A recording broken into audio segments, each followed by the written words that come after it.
নগদ ৫০ লাখ টাকা যৌতুক না দেয়ায় বিয়ের আসর থেকে পালিয়ে গেলেন বর, এমন অভিযোগ তুলেছেন কনের পরিবার।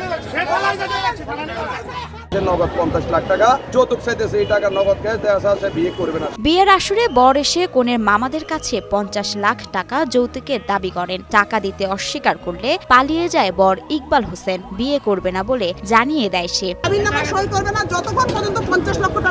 জানা যায় কনে অনার্স পড়ুয়া মেয়েটি এতিম। কয়েক বছর আগে তার বাবা মারা যান। তার বাড়ি নোয়াখালীর কবিরহাটে। কনের মামারাই এই বিয়ের আয়োজন করেছিল। গত ১৬ মে বিকেল ৪:৩০টার দিকে শহরের মেহরান ডাইন রেস্টুরেন্টে এ ঘটনা ঘটে।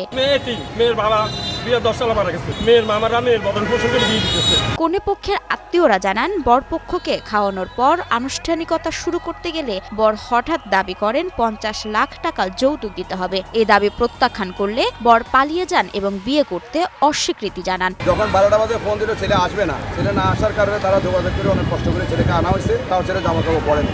বিয়ের সিদ্ধান্ত অনুযায়ী শুক্রবার দুপুরে কনে পক্ষের ৩০০ লোকের জন্য মেহরান ডাইনে খাওয়ার অনুষ্ঠানের আয়োজন করা হয়। এক পর্যায়ে বিয়ের আনুষ্ঠানিকতা শেষ করার জন্য প্রস্তুতি নিলে বরকে আর খুঁজে পাওয়া যায় না। পরে হোটেলের একটি রুমে বরকে পাওয়া যায়। বিয়ের অনুষ্ঠানে আসার পরে সেই মূল যে প্রোগ্রাম, এই প্রোগ্রামে সে বর স্টেজে না বসে সে অলরেডি উপরের একটা হোটেলে, মানে মেহরান ডাইনের উপরে যে হোটেল, এই হোটেলে সে পালায় গেছে। যৌতুকের টাকা নিয়ে বাকবিতণ্ডা হলে এতে দুই পক্ষের মধ্যে উত্তেজনা ছড়িয়ে পড়ে এবং সংঘর্ষ হয়। ওনাকে সে বলতেছে খান এখান থেকে বাইরে। ওইখানে আমরা কিছু লোক গেছি, যাওয়ার পরে সে এলোমেলো কথাবার্তা বলে আমাদেরকে বিপরীত ভাষায় গালাগালি করছে।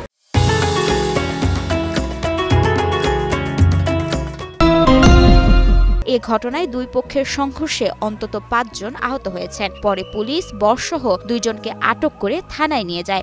এখন তাকে ধরে আমরা ছেলেরা ধরি, তাকে পুলিশের হাতে সোপর্দ করে দিচ্ছি আমরা। এদিকে বরের বড় ভাই সৌরভ হোসেন যৌতুক চাওয়ার বিষয়টি অস্বীকার করেন। তিনি জানান, পারিবারিক শত্রুতায় এই ঘটনাটি ঘটেছে। এক পর্যায়ে দুই পক্ষের সমঝোতার মাধ্যমে আটকে রাখা বরকে মুচলেকা নিয়ে থানা থেকে ছাড়িয়ে নেন বরপক্ষের স্বজনরা।